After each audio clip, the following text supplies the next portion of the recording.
Yes, again, alright mga minamahal, Alicia ninyo, nagbabalik muli para sa ating panibagong video. So, meron lamang po akong gustong talakayan, which is actually sensitive issue.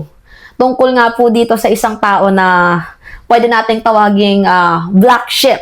Kasi siya po yung may kagustuhan na kontrolin ito nga pong AMLAC. At itong taong din to, mga minamahal, ay sobrang delikado. According po sa ating nabasang article, dahil itong taong to ay nasa likod pala ng casino power.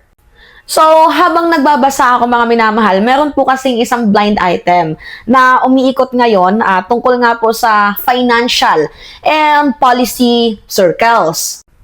Kasi mga minamahal, inisip ko din kasi na what if totoo nga itong balitang to. Kasi kung totoo, itong umiikot na blind item ngayon tungkol nga po dito sa taong ito, abay malaki po ang epekto nito dito nga po sa integridad ng ating financial system ng buong Pilipinas.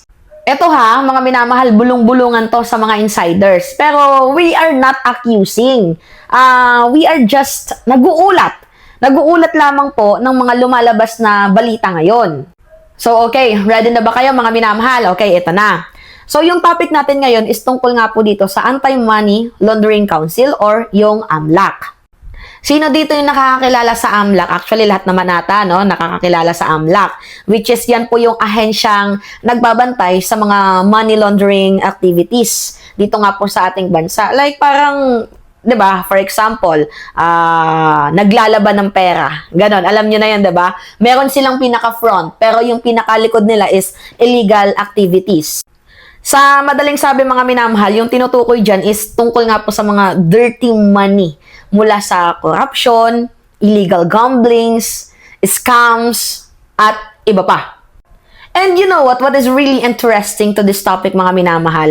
Ang AMLAC po kasi ay closely connected po sa Bangko Sentral ng Pilipinas na pinamumunuan po ni Eli Remolona Jr.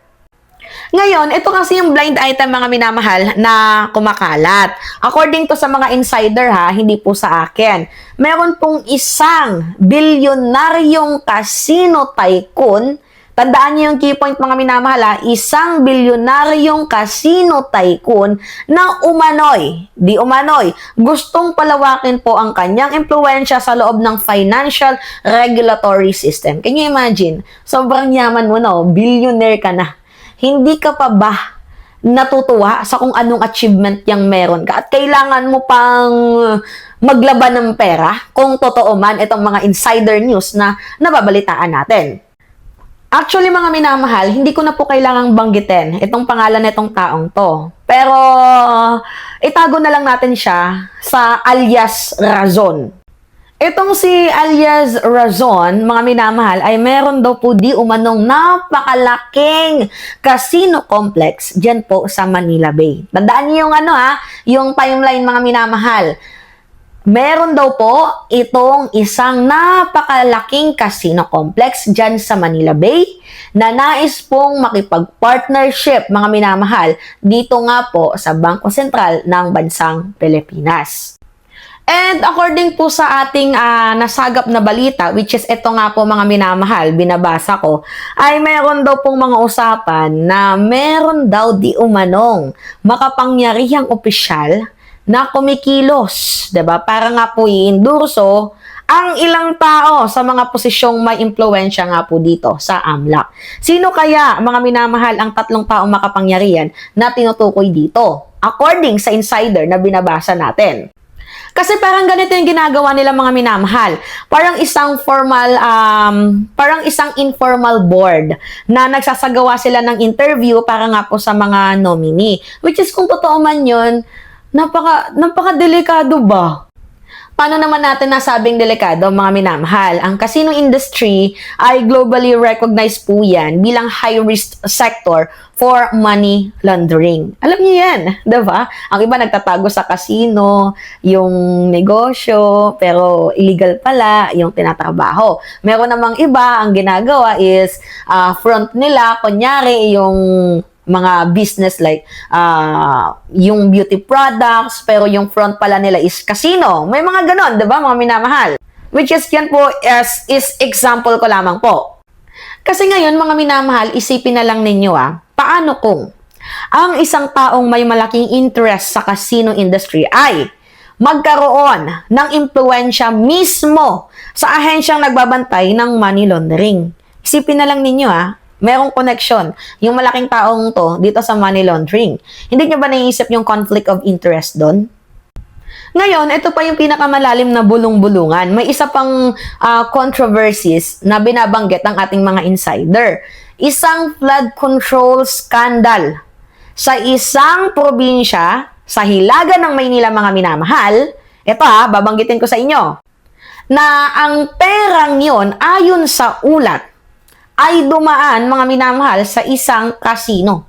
Uulitin ko, ang aligasyon na to na binibitawan natin ay hindi pa naman po napatunayan. Kailangan pa natin tong patunayan, pero syempre, diba, kapag merong usok, meron ding apoy. Pero sabihin na lang natin na aligasyon pa lamang to, hindi ba dapat kailangan imbestigahan itong taong to? Ngayon, ano ba yung pinaka-key points natin? Ito, paalala lang. Kasi meron kasi mga nagsasabi ngayon na kung ang isang negosyante daw ay napakalaking tao at sobrang napaka-ma-impluwensya sa isang gaming industry at gustong magkaroon, mga minamahal, ng impluwensya sa financial watchdog, hindi lamang po yan simpleng negosyo. Tandaan ninyo. Yan po ay isang kapangyarihan sa likod ng sistema. At dapat ito nabantayan ng ating mamamayang Pilipino, ng ating pamahalaang gobyerno.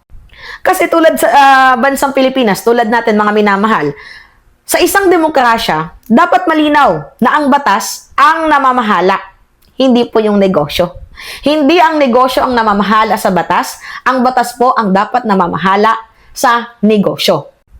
Ngayon, ito po yung message natin dito kay Remo Lona. Sana naman makinig ka. Oo. Marami kasi ngayon ang tahimik at umaasa dito nga po na panatilihing matatag ang liderato dito nga po sa Bangko Sentral ng Pilipinas. Which is okay ka naman. Oo. Mga minamahal, itong si Remo Lona, okay naman siya. Pero in some points, medyo may pros and cons din. Kasi mga minamahal, kung meron man tayong isang institusyon na dapat hindi natin nakikitaan or natitinagan sa pressure, lalo na po sa mga malalaking pera, walang iba yun kundi yung AMLAC. Ang problema kasi natin dito, paano kung yung AMLAC ay nagbubulag-bulagan, 'di ba? So, yan yung pangit. Ma-undermine ang power ng AMLAC at baka posibleng yung AMLAC mismo ay ang nasa likod din yan ay illegal, which is yan po yung iniiwasan natin. Paalala lamang po, Eli Remolana Jr., ikaw po ay isang chairman ng Monetary Board, which is dapat panatilihin mo ang integridad ng iyong linya. Diba? Ang institusyon na hawak mo, dapat mong panatilihing malinis yan at determinado. Baka hindi natin alam, mapasukan tayo ng mga illegal, lalo na sa mga malalaking tao. Alright? It's me again, Alicia, ninyo mga minamahal. Nagbabalik muli para sa ating panibagong video.